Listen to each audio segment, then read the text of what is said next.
Inilah taipan-taipan yang menguasai jutaan hektar tanah Nusantara, mengubah hutan alam menjadi sawit rapuh dan mengumpulkan kekayaan triliunan rupiah dari setiap pohon yang menjaga ekosistem kita selama ini. Mari mulai dengan keluarga Wijaya, penguasa Sinarmas Group. Mereka mengendalikan Golden Agri Resources dan PT Smart Tbk. Mereka mengelola lebih dari 1,4 juta hektar lahan sawit di Indonesia. Dari tanah seluas itu, mereka meraup pendapatan 178 triliun rupiah. Dan itulah uang yang berasal dari setiap hektar hutan yang dikonversi menjadi monokultur sawit. Lalu ada keluarga Salim dengan Raja Konglomerat Antoni Salim melalui Indofood Agri Resources atau Indoagri. Mereka menguasai sekitar 500.000 hektar perkebunan sawit. Kekayaan pribadi Antoni Salim saja mencapai 168 triliun. Sementara itu, putranya, Eksen Salim, duduk di Dewan Direksi Pahon yang terus membuka lahan. Mereka membangun kekaisaran bisnis dari minyak sawit. Sementara kita kehilangan hutan alam yang tak ternilai harganya. Di Kalimantan dan Sumatera, keluarga Lim Haryanto melalui Harita Group dan Bumitama Agri Ltd menguasai sekitar 300.000 hektar lahan sawit. Perusahaan mereka menghasilkan pendapatan 16,7 triliun pada ke 2024. Kekayaan keluarga Lim diperkirakan mencapai 72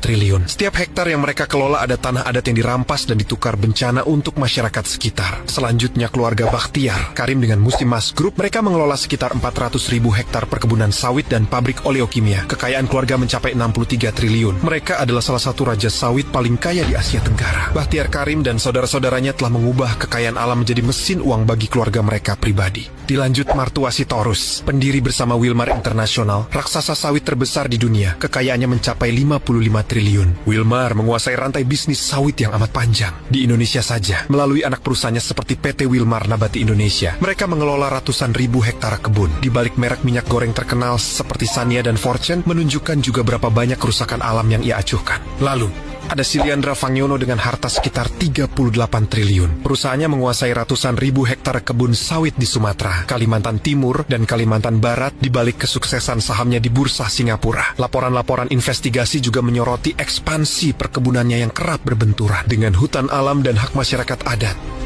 Jangan lupa Putra Sampurna, taipan yang jadi super kaya dari penjualan perusahaan rokoknya, lalu masuk ke bisnis sawit melalui PT Sampurna Agro Tbk. Dia menguasai sekitar 240.000 hektar perkebunan sawit di Sumatera Selatan dan Kalimantan. Dengan kekayaan sekitar 28 triliun, ekspansi kebunnya pun tak lepas dari sorotan sengketa lahan dan isu lingkungan. Terakhir, Arini Subianto, Presiden Direktur PT Persada Capital Investama dengan kekayaan 21 triliun. Dia tidak terjun langsung ke kebun, tetapi mengendalikan bisnis sawit melalui kepemilikan saham besar di Astra Agro Lestari, salah satu pemain sawit terbesar di Indonesia yang mengelola lagi-lagi ratusan ribu hektar lahan di Kalimantan, Sulawesi, dan Sumatera. Di sini, kerusakan terjadi oleh perusahaan yang ia kendalikan hanya dari balik meja rapat. Ini bukan lagi musibah alam, ini adalah akibat. Ini adalah dosa ekologis yang terstruktur, dan mereka yang telah meraup keuntungan terbesar